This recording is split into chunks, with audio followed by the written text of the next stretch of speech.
So I actually had a refreshing conversation with, I guess, what we would call a quasi normie person yesterday in the sauna of all places. I know Kix likes his sauna conversations regarding finance and things like that. But basically got to chatting with a guy in the sauna. He works in TradFi, asked me what I did, talked about the NFT stuff. Turns out he's a buyer of Solana NFTs is his preference. He has an SMB Gen 3. He's not hands-on with it. He didn't know who Easy was, and he hasn't been like super involved over the past like 6 months. But he was like, I feel like right now is probably a really good time to buy because the space has been hit so hard. Nobody wants to buy NFTs right now. And he just like got it. And I feel like it was such a refreshing conversation compared to the typical normie conversation of like, oh, you have like an NFT business? Like, that's still a thing? Like, is that even an industry? Even good friends of mine basically feel like I have a lemonade stand for a business that's inevitably going to zero because there's no crypto industry. So it was kind of cool to have someone actually understand it who comes from TradFi and didn't write it off. Kix, I don't know if you've had any sauna conversations recently, but that was a good one for me. Unfortunately, haven't been able to get the sauna in over the past couple of months. Are you just going to die younger? It's no problem. I was actually thinking about going today, but I'm actually going to probably go golfing today, which is in this climate, an outdoor sauna, essentially, with a little added heat stroke in. So it's a nice added benefit. But I got to talk to my sauna guy anyways, because his last recommendation down about $2,500 on. So we need to have a little What was that random recommendation? Butterfly, some stupid AI, med, biotech shit. I can never make money in biotech or medical stuff. You know, that's like all of those things. It's like either you lose all of your money or like 1,000 X's. Like it's crazier than shit coins, like biotech and stuff like that. So I need to just say no next time he has an idea like that. Random stock picks probably aren't going to work out. You've been tweeting a lot about macro stuff. You've been tweeting, this is one of your favorite subjects, the similarities between right now's economy and the 1970s. Also, one of your favorites, Michael Burry, brought his Twitter back and he shorted the stock market. You've been paying attention to this, Kix? Yeah. And then some people flooded it and said that like they like he like shorted it, and they were saying like the amount of the because he like shorted it via options, and they're saying he didn't actually short as much. I don't really know. I just basically tweeted this because I saw like 4 different headlines at the same time. It was like U.S. Real estate market hits new all-time high in terms of prices.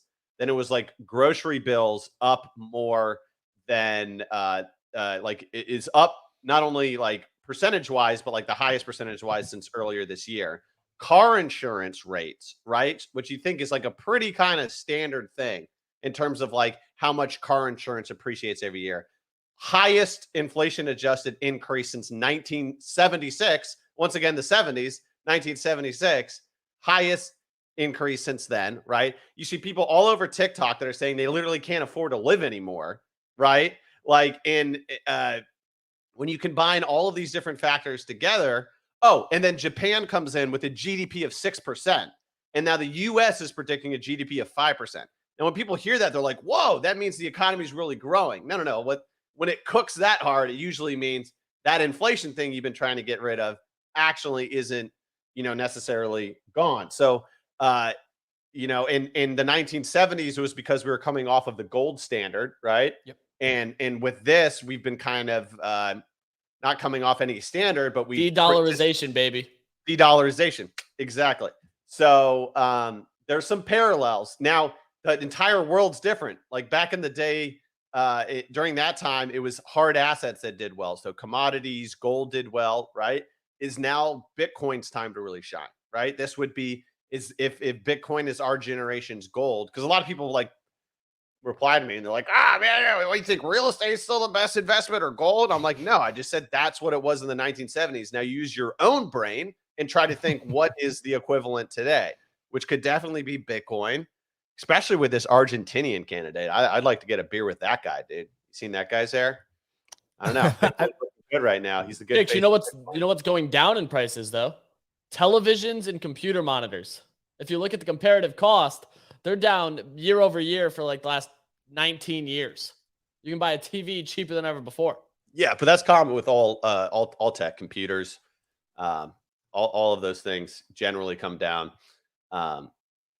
in price. But yeah, like another thing, PO, you can feel this close to home. I read a news article last week. New York City rents hit all-time high. The average rent in Brooklyn is $4,300 and something a month. And people are trying to be like, now inflation's going away. Like, okay. Dude, my car insurance was so expensive this year that it's more expensive than the monthly payments on the car. I'm not kidding. Highest since I couldn't believe it. Yeah, I couldn't believe it. I was like, well, why would we keep the car if the insurance is more expensive? It's bizarre. You should be able to be uninsured. It'd be cheaper for you just to like pay if you fucking, get into an accident. Yeah, exactly. Clemente, you were going to add?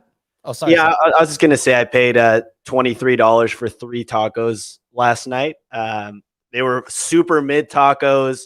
I was hungry afterwards. I had to make myself a sandwich. Terrible experience. I'm used to Chipotle. You pay $10 for this big ass burrito. No, not the same in New York City. Yeah, I mean, we got the cheesesteaks from Federoff's the other day, Clemente. That was like $21 a pop.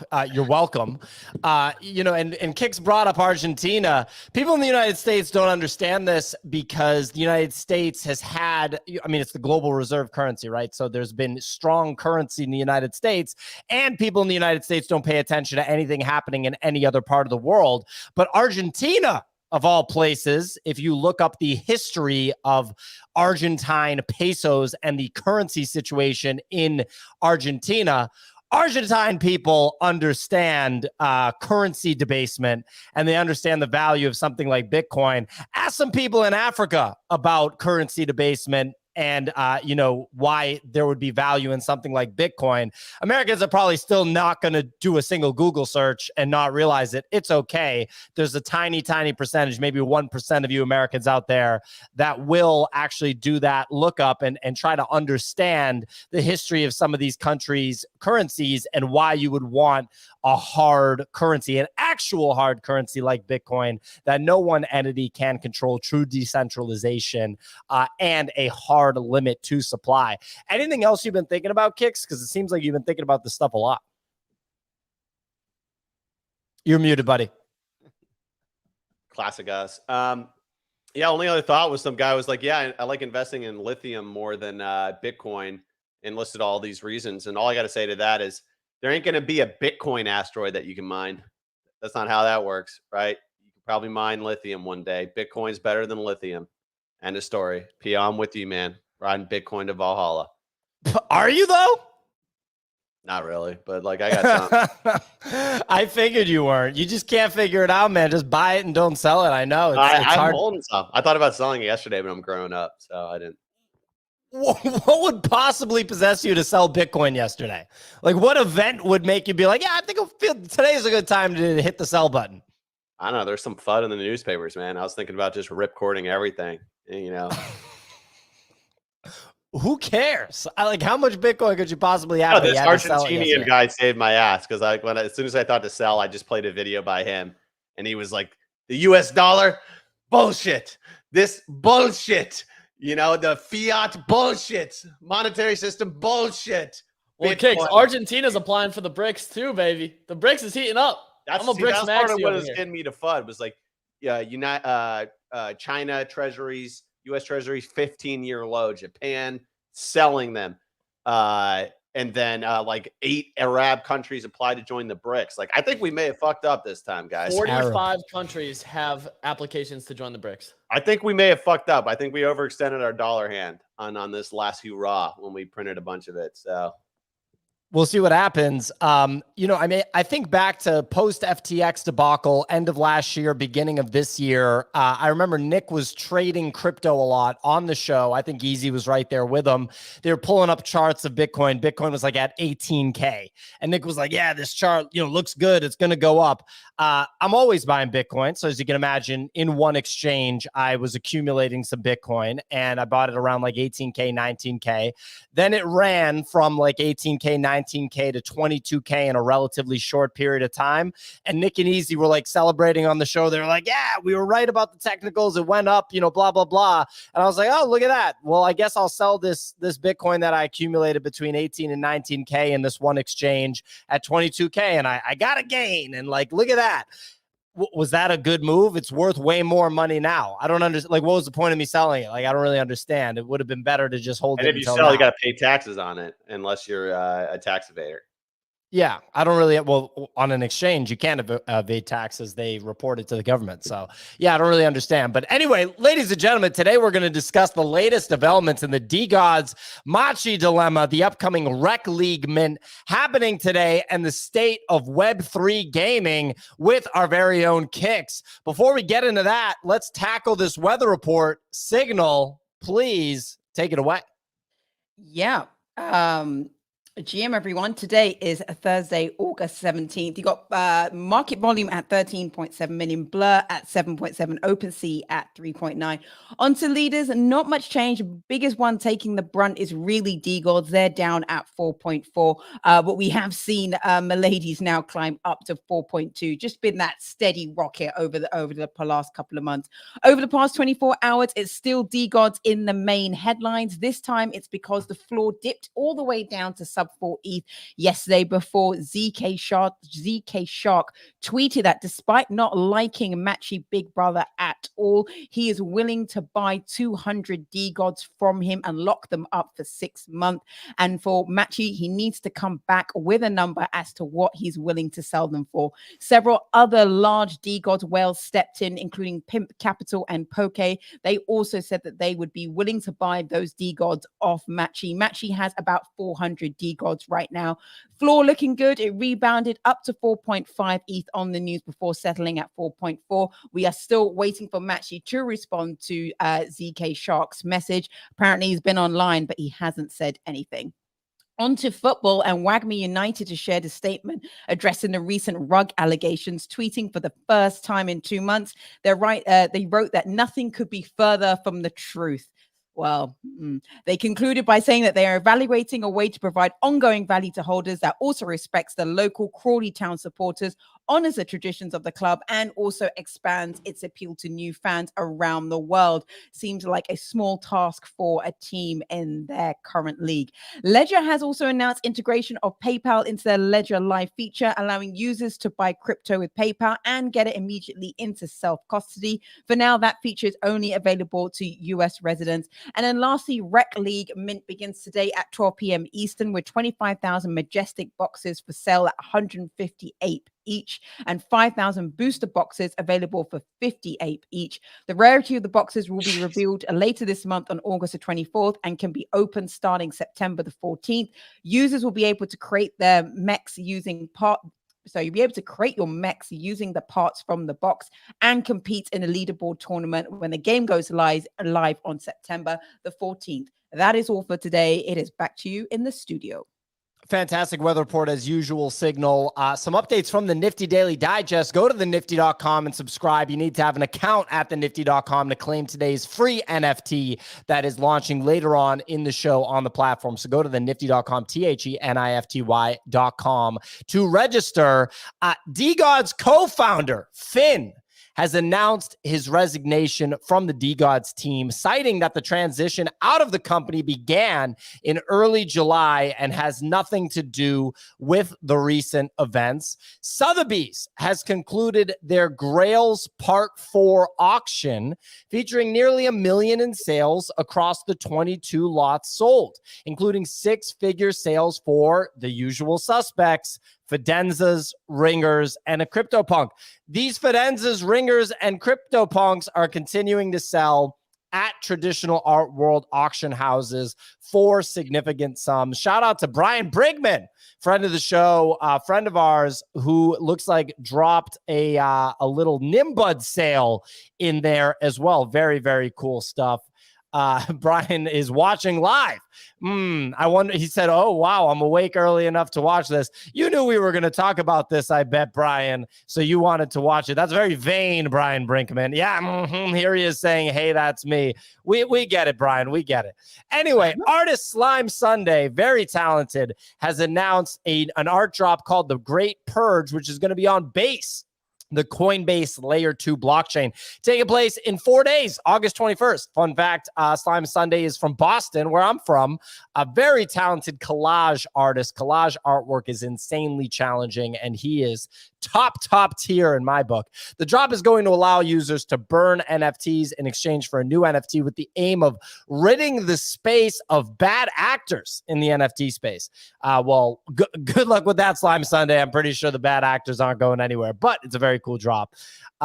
Memeland has unveiled another round of new traits for male captains, continuing to iterate on their customizable smart profile picture rollout.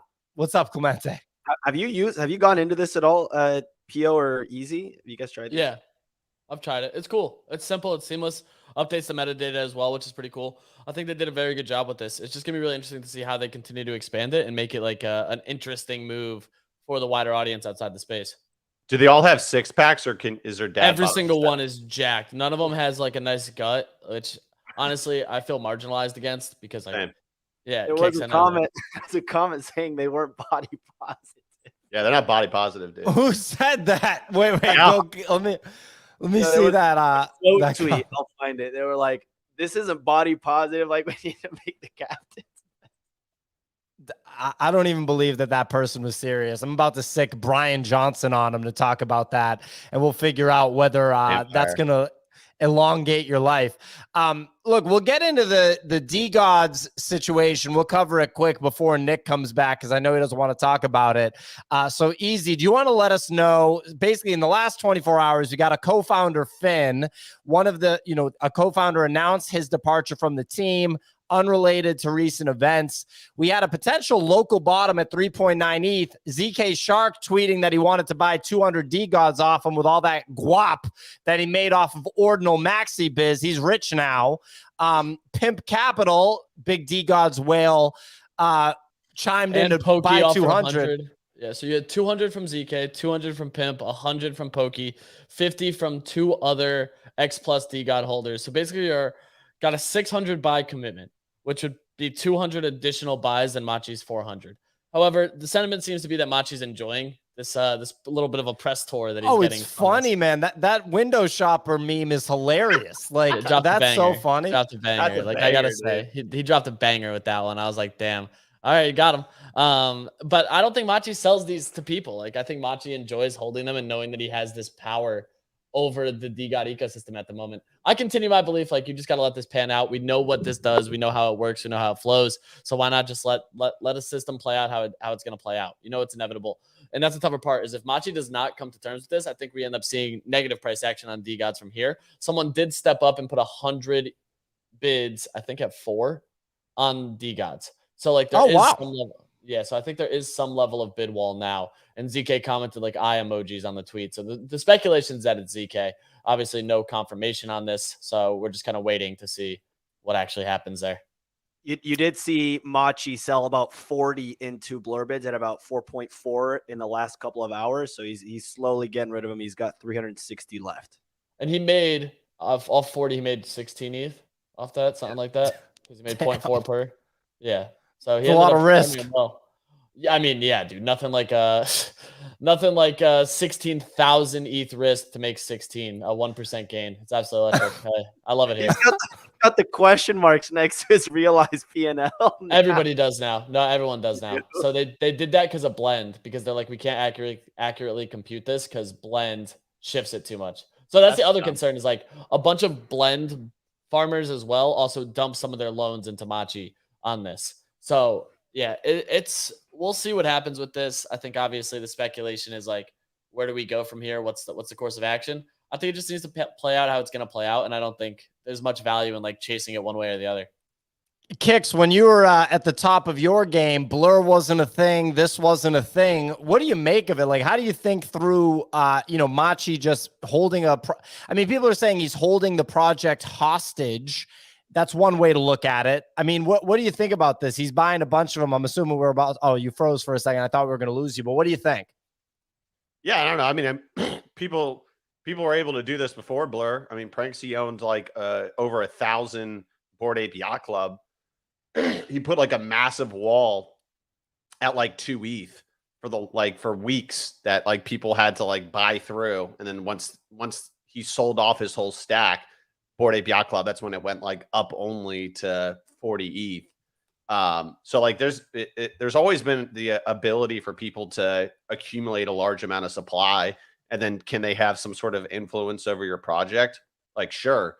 But I mean, that's like literally the nature of NFTs with the marketplace. You can't control, there's no application process on secondary of who can get in and how much they can buy. So this is just normal market dynamics to me. Honestly, I can't give a shit, dude. I'm so over this like PFP clout, meta posturing, we're doing this, whatever. It's so boring now. We've been doing this thing for like a year. You know what I mean? It's like watching TMZ. You know what I mean? It's just, there's like always drama. There's always drama. Like, I just want to, I'm just interested in the cool stuff going on. So like this, I'm like, I've always liked DeGods and I've always liked Frank. So I hope it like works out for him. And, they're able to, keep on going. But like, this is like TMZ. You know what I mean? I don't like watching TMZ. It gives me anxiety. You know what I mean? Like, oh, what were they really doing? I don't know. And dude, people are like, they act like it worse than CNN viewers. Like, you know what I mean? Like, they flip flop so much. Like 2 weeks ago, Frank was like the undisputed heavyweight champion, and then now like this, everyone's dunking on him. It's just like have like a consistent viewpoint for once in your life. I love the take, Kix. Love it. Signal. Any thoughts on the Machi Frank DeGod situation?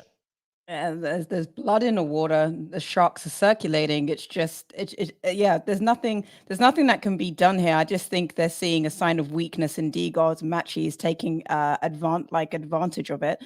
And look, it's really good for the DeGods community that they even have these whale profiles that want to come in and try and save the project.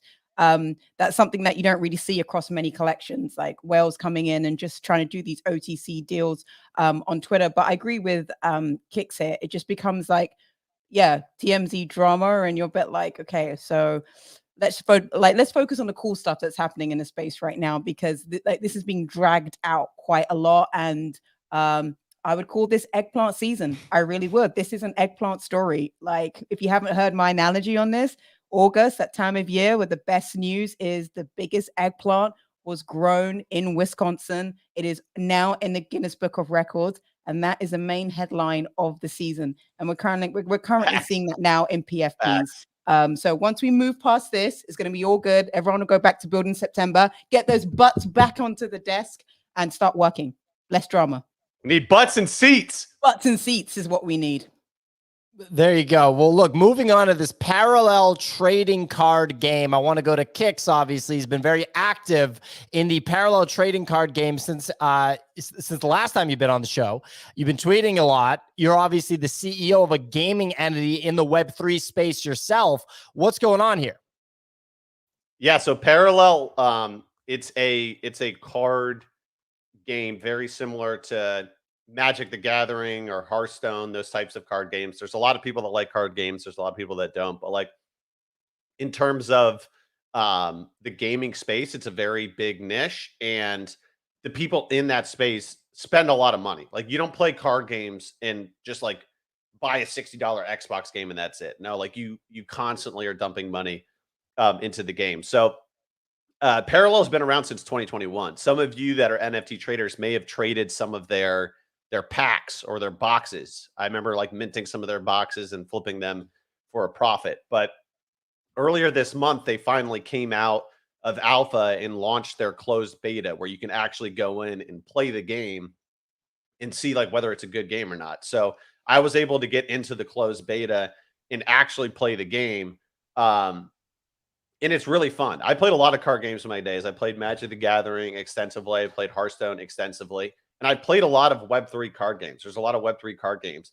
And none of them stuck for me. None of them were like, this is really polished. This is like a good game. I could actually see people like really playing it. This was the first thing that like did it for me. This is the first Web3 game that I actually was like, I could see myself playing this for the next 5 years. Not like nonstop, but like on and off. When I play card games, I play them for like 2 months. Then I take like a 6-month break. Then I play them for 2 months.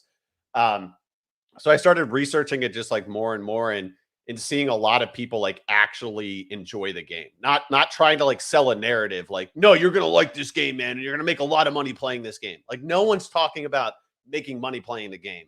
It's people like talking about actually having fun playing the game. And so I've played probably 30, 40 parallel matches. Like it's definitely my #1 card game out there right now. And the thing is, strategically, Hearthstone and Magic the Gathering, they've both pivoted to where you actually don't own your cards in those games. So Magic the Gathering in the digital version of those games? Yeah. So in the digital version of Magic the Gathering way back in the day, you owned your own cards and you could sell them like pretty much like NFTs. Mount Gox was originally Magic the Gathering online exchange. And then they so they were selling Magic the Gathering cards, and then they pivoted into Bitcoin. But with their new product, Magic the Gathering Arena, which came out a couple years ago, they completely eliminated that. So you don't own your own cards anymore. You can't trade cards with other people. So Parallel has a real chance to come out as like the digital card trading game that you actually have ownership of your cards, which is perfect alignment with NFTs. So I played the game for a week, and I basically said, if I play this game and like after a week I want to go back and play the other games I play, then I'm not going to invest in this game. And I played it for a week, and I'm still playing it now 2 weeks later. So I bought some of their Prime token, which has been doing quite well. And yeah, man, it's just nice to be in Web3 gaming and finally have like a Web3 game that I'm actually, as a gamer, genuinely interested in. And so it makes the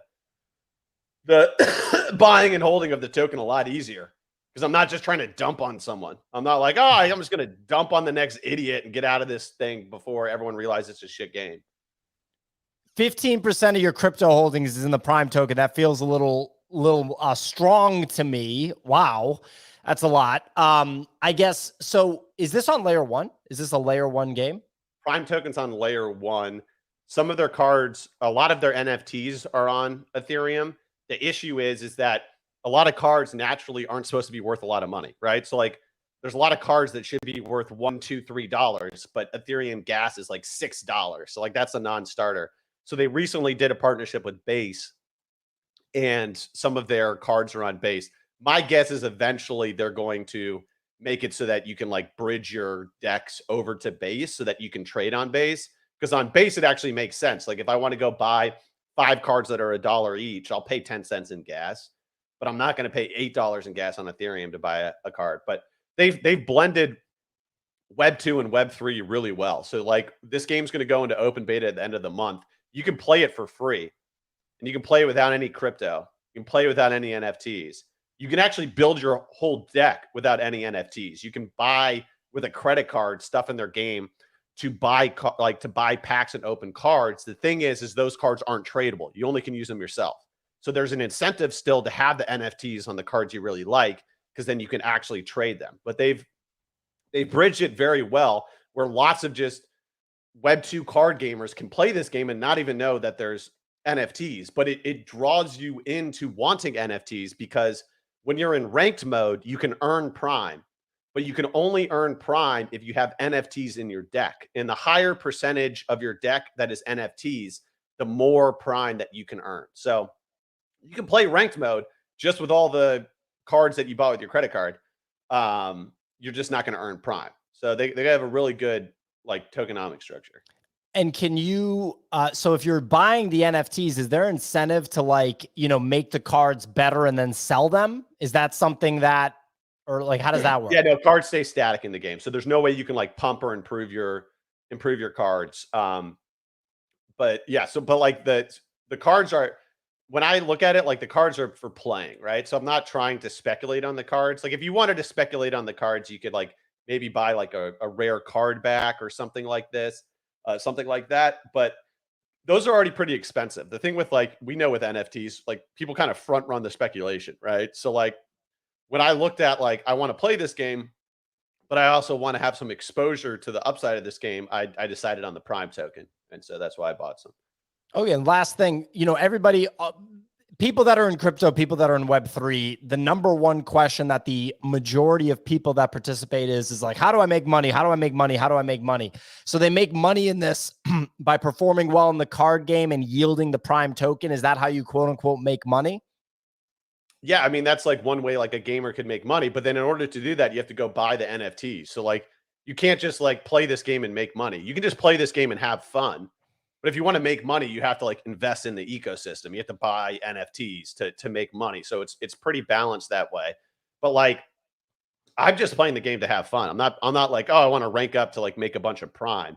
They've also designed it so it's not like you can play Prime and make $3,000 or play Parallel and make $3,000 a day off of Prime. It's not like that kind of Ponzi-nomics kind of structure. Like if you're grinding the shit out of Prime, maybe you'll make $5, or $10 or something like that. Like, so you should play the game if you want to have fun, I think, personally. But also I think that in terms of the market cap of Prime versus a lot of other Web3 gaming projects out there, it's pretty low, I think, personally, compared to some other projects out there.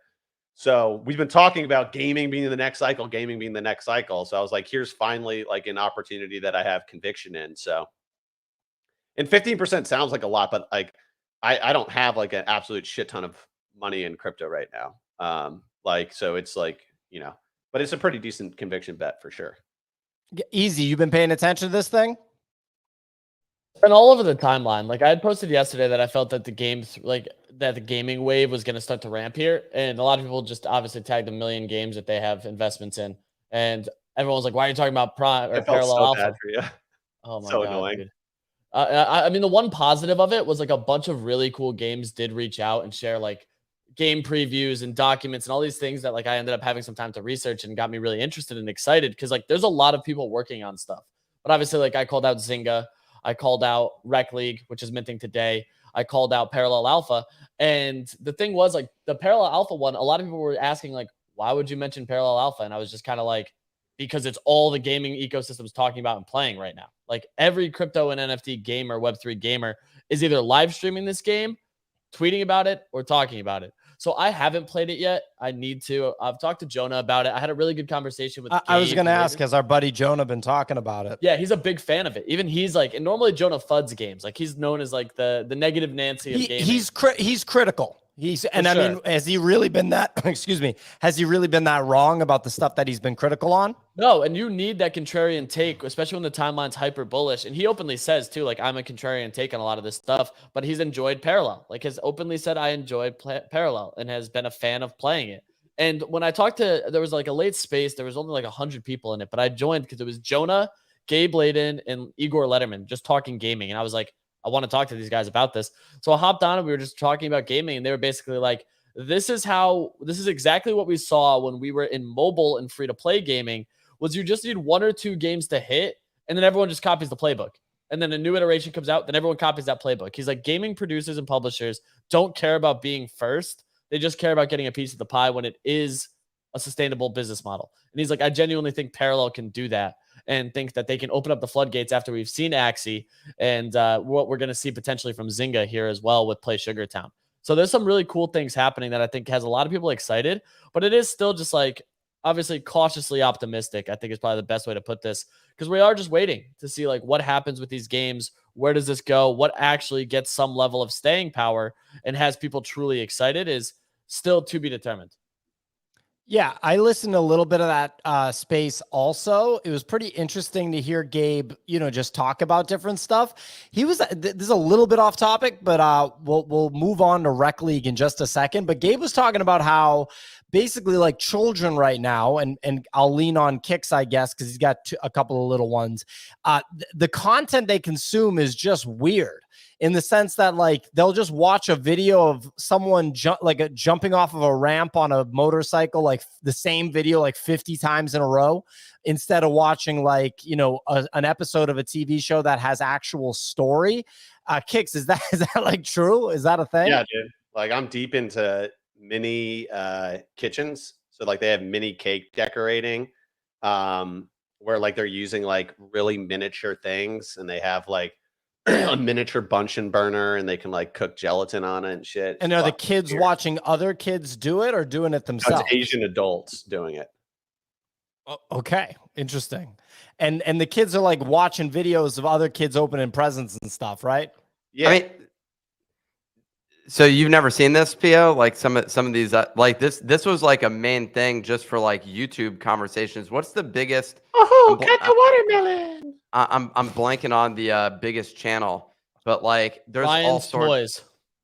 Yeah, that one, and it's really just like it's odd. There was also an issue there for a while where some of the channels were injecting like violent random like segments in there. It'd be like a random clip halfway through where a murder would happen, and then it would go back to the kids thing, and it was like, what is going on?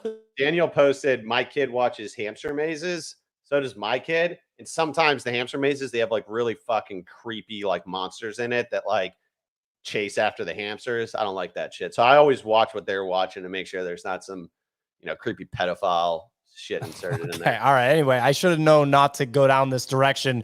You got Nick on the show bringing up the disturbing stuff immediately. Let's move on to Wreck League. No, dude, please. Dude, these are the only channels that I watch, dude. This is good content right here, man. Look, the hamster's doing something, playing. I mean, this actually is pretty good. The hamster's making his bed. Now he's looking outside where he can never go.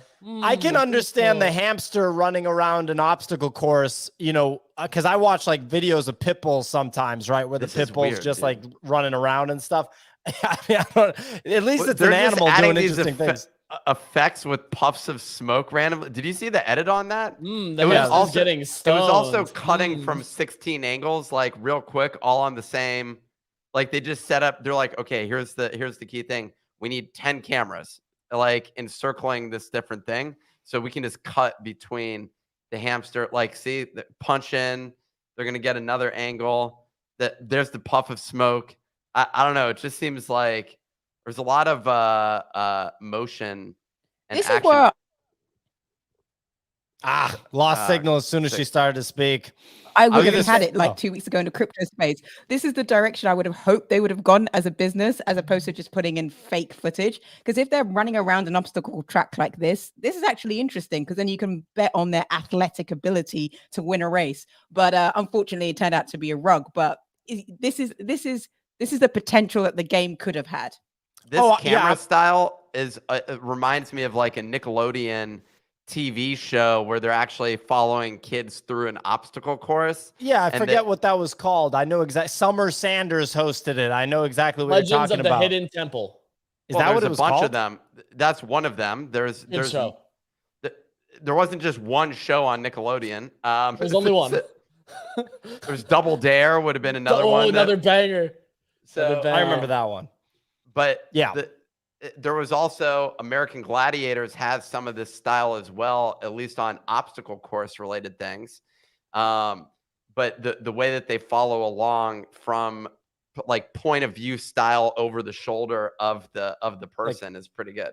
Yep, definitely pretty good. I'm mad at the Signal just brought up the hamster racing people that launched the crypto token. I'm mad at those people because they could have actually done something interesting and could have kept it going and had a functioning business. But they were like, we're just going to rug like everybody else. We're not going to work. I mean, come on now, guys. We're not going to work. We got to take a couple $100,000 and that's good enough for us.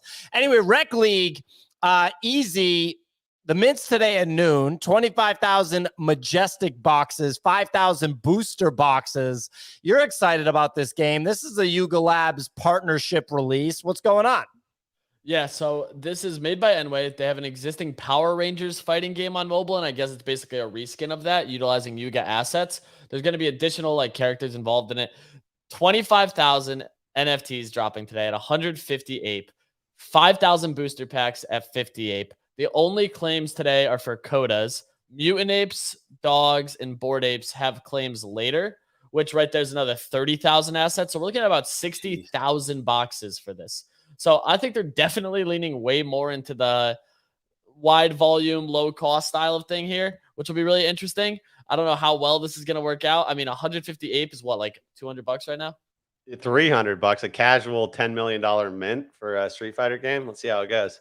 And it's a game that's already live is the thing. I want to play the game, but like I forgot to sign up for the mint. You can also, so the other thing that's crazy, each mint can mint up to 15.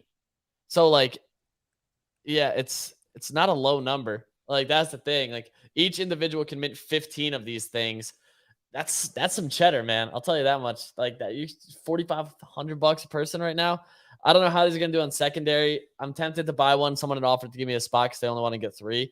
But I'm sitting here like, dude, I just want to play the game. Like that's it. I think that the price of these isn't gonna be like a flip. And how? Okay, so I got a question. So this is in partnership with Yuga, but the company making it is what? Enway. So it's Enway. a separate company. Animoca owns Enway, which is a reason that the ape coin is going to be used for it. That's like a big part of this is that ape coin's being used because obviously Animoca has invested interest in ape coin for this initial mint. I think would it surprise me if we see like a 10% royalty on top of this? Not at all, you know? So I'm sitting here like, it's not even we'll bullish see. for ape because they're just gonna dump the transact shit an out ape of it. and sell the ape for USDC, right? Yeah, I'm I not think focused so. on I'm not focused on the Yuga side as much as I'm focused on the Enway side. Does Enway have successful game titles under its belt already? Yeah, they have over 100 million downloads on this Power Rangers version of this game. And they're like Okay. known for mobile street fighting games. So they have an extensive backlog of mobile games where that's why I'm sitting here like this doesn't feel like a terrible move if you actually want to play the game. You know what I mean? Like that's how I'm looking at this. I'm like, Yeah. this feels like there could be something here as far as what it is. I don't have a great answer for you, but it feels like there could be something. Feels like there could absolutely be something. Pia, you haven't played Battlepalooza, one of Enway's greatest games? You haven't played Olympic Games Jam Beijing 2022, Pia? So I love to see the numbers, 50 million plus downloads confirmed on that Power Rangers version of this game. Love to see it. Do we know revenue numbers? Because the way I'm thinking about this is you guys just pointed out this could be a $10 million mint. If this is a $10 million mint and that 10 million is significant, I don't know if the Power Rangers game has made 10 million. I don't know if it's made 100 million. I don't know if it's made 5 million, right? But if this 10 million is a notable amount of revenue, that could get the gears turning on other game publishers that aren't taking Web3 seriously right now. You know what I mean? Like, I don't know what you guys are thinking. Yeah, I just think it's right now we're seeing this actual rollout of games. You know, like finally, it took us this long and now we finally have an opportunity to see games coming to life.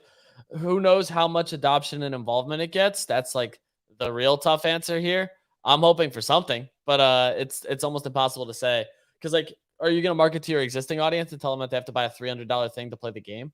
Like that becomes inherently more difficult. There has to be a free to play option in order to attract anybody from their existing audience. So you're kind of in this like this pickle to see what's actually going to go down with it. I mean, to Kix's point, like it's a $10 million raise in a bear market, all done in ape. And you actually have like a delayed mint for kennels, mutants, and bored apes for their free claim. Only Kodas have the free claim. So I think you're kind of relying on a large ape purchase power here from people who hold ApeCoin already. We'll see what I mean. This is actually pretty damn fascinating for me to see if they can pull off a $10 million mint for a game by a game publisher that already has had success. Nick, you've been playing all these games. You played Dookie Dash. You played the robot clean up the oil game, Heavy Metal. Are you going to play Wreck League? Why wouldn't you if you played the other ones? That one's a fighter game, though. Heavy Metal was not well. I didn't love Heavy Metal. I went through back and forth on that one. I enjoyed ones which were in browser while I could sit at my computer and doing work and take a break and just do something. And that was something I actually liked about Heavy Metal.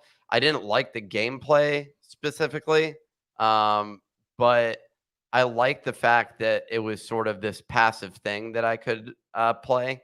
A lot of the games that I've been testing a bunch of different things. The bit like one, the bit life. BitLife one that Easy had me play was interesting. It reminds me heavily of a lot of the early Facebook games, which were like essentially replicas of bulletin board system games from the 80s, essentially, where it was all just text-based, and it'd be like, you ran it, you stumbled across a rock. What are you going to do, basically? And then you like select one of the given options. And I think like sort of choose your own adventure style prompts. So I don't know. I think that side in terms of gameplay, but that doesn't say anything about like the market side of things, which is really like, yeah, inevitably some of these are going to pan out. What you're showing here, Clemente, is not the game that I'm well, that's part of it, but that's not the most of the gameplay for BitLife. How was you escaping prison? That was like a mini game within the game. So This BitLife thing is weird. Well, dude, it's a simulator. Like the bottom line is like in a lot of the games, I think are like there's a ton of simulator style games that exist. This is a more accurate reflection. Where like as you increase your age, although this guy's not actually doing anything in his life, how did it He's get almost this far? 1,000 years old? I don't know how that happened, but maybe this person is just showing that they hacked the game. Brian Johnson. They basically implemented the Brian Johnson mode on BitLife and hacked the system. But basically, this person, the bottom line is, I don't know. For me personally, I think that I like something that's a little more passive and not active, and I can like do like in my free time or if I want to take a break. I hope that they succeed with this. I hope Enway is able to get installs. I don't know if Yuga has any incentive to drive installs to this. Ultimately, the name of the game with all these games, with like all mobile games, is just getting installs, and so they do cross app ads is like the big driver of installs, as well as promoting your own network of games, which is really what the bigger players have. Like Fortnite could launch another game and just drive traffic immediately to another. Supercell product. has 5 billion downloads. Yeah, but they also have a bunch of different games which are successful. Yeah, Supercell's the GOAT. They're like the #1 mobile studio all time for sure. I'd be interested across how many users that is.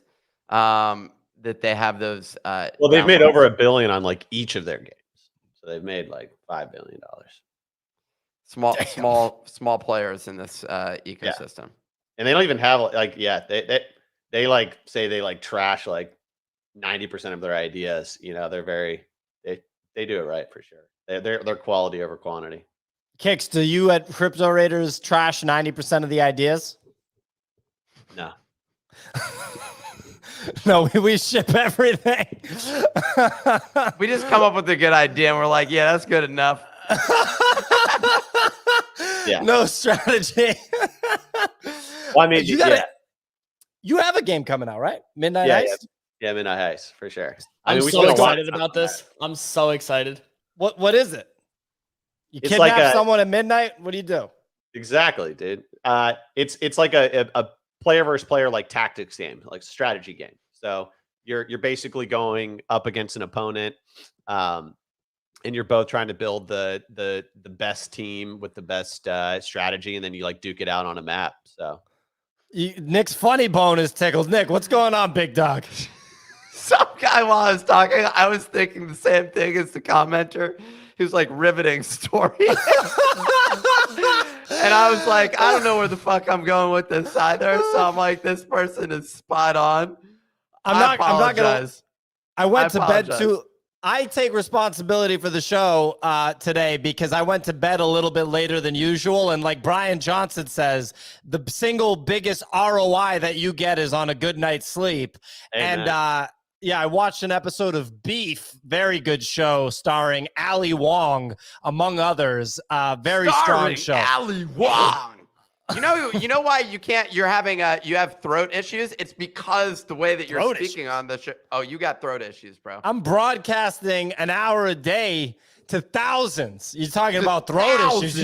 You got throat issues. No, you got a lot of issues, buddy. thousands. What I can just say, why is it?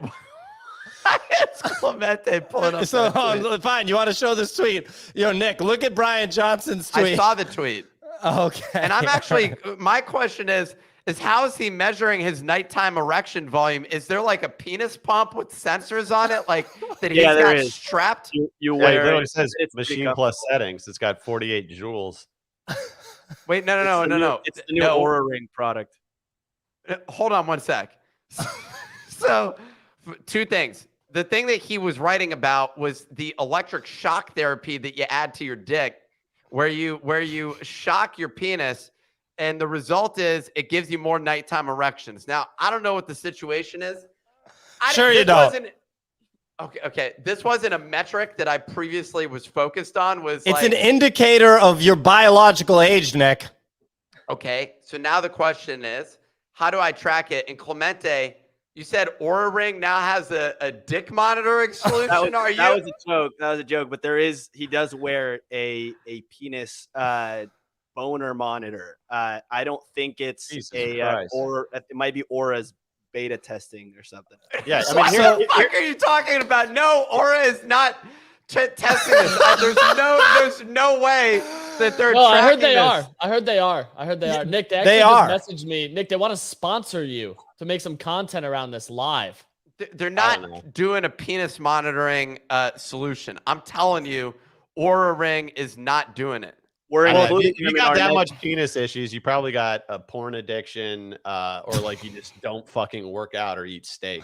Hold on, here you It's go. Not that hard to get Sexbit a boner. is the Fitbit for your penis. It's a cock ring. Okay, Nick, we got it. I'm just telling you what it is. That I think. So this is what you need, but it also appears to be a vibrator. Okay.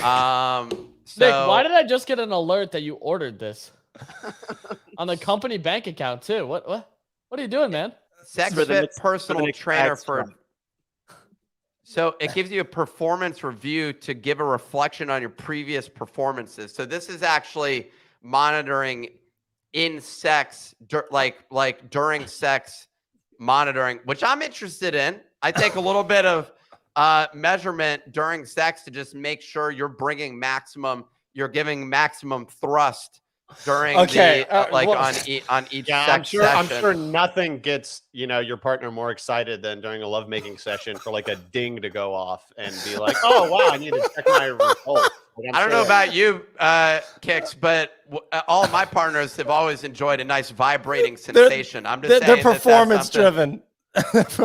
I mean, I think that I would be interested in quantifying these things. You like get done and you're like, all right, babe, let's take a look at the clock. Let's It says, look at the stats. Let's look at the breakdown. you made it 6 thrusts this time. And I'll be like, that's an all-time record, baby.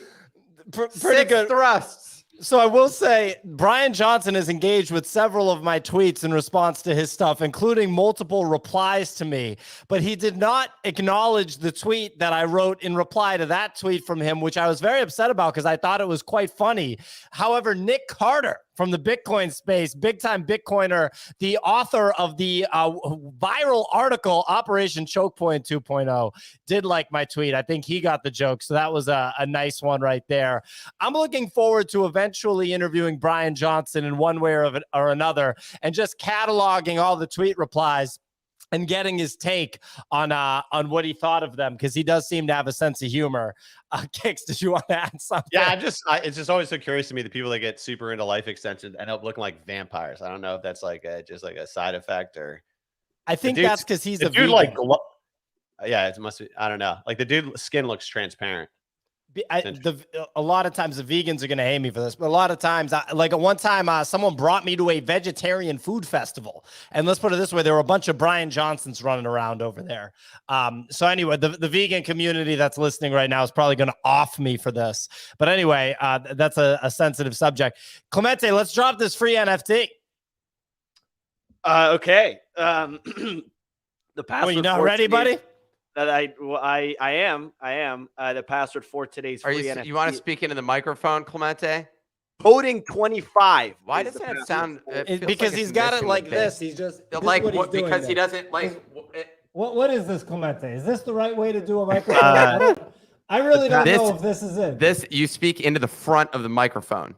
So similar, like to the when you think of a monitoring solution, right? When you're thinking about the performance monitoring of a microphone. please? Clemente, like this, buddy. I went over your house to install this for a reason. The password for today's free NFT Look- is look coding beautiful. 25 CODING 25. Go claim that at the nifty.com/claim. Coding 25 25. is the password. I'm going to claim that right now as well, ladies and gentlemen. Claim it, Clemente. Coding 25. Go to the nifty.com. Put in the password coding 2525 for the free NFT today. Clemente, can we see it while you claim it, buddy? Check that out. That's the right password too, and the right Coding. Look at this. We're ready to go. I'm just gonna shrink this text font size because this is getting ridiculous. Well, we got the front end guy starting today. He can probably clean that up in like 30 minutes. He's not gonna be able to do that task. He can code. Okay. Kevin can code. I've had enough of this nonsense. Nick doesn't like the new line of clothing we're launching, the Nick Can't Code line. I don't know what to tell you, man. I also have my own line of clothing that's launching that I'm not going to disclose what it's called yet.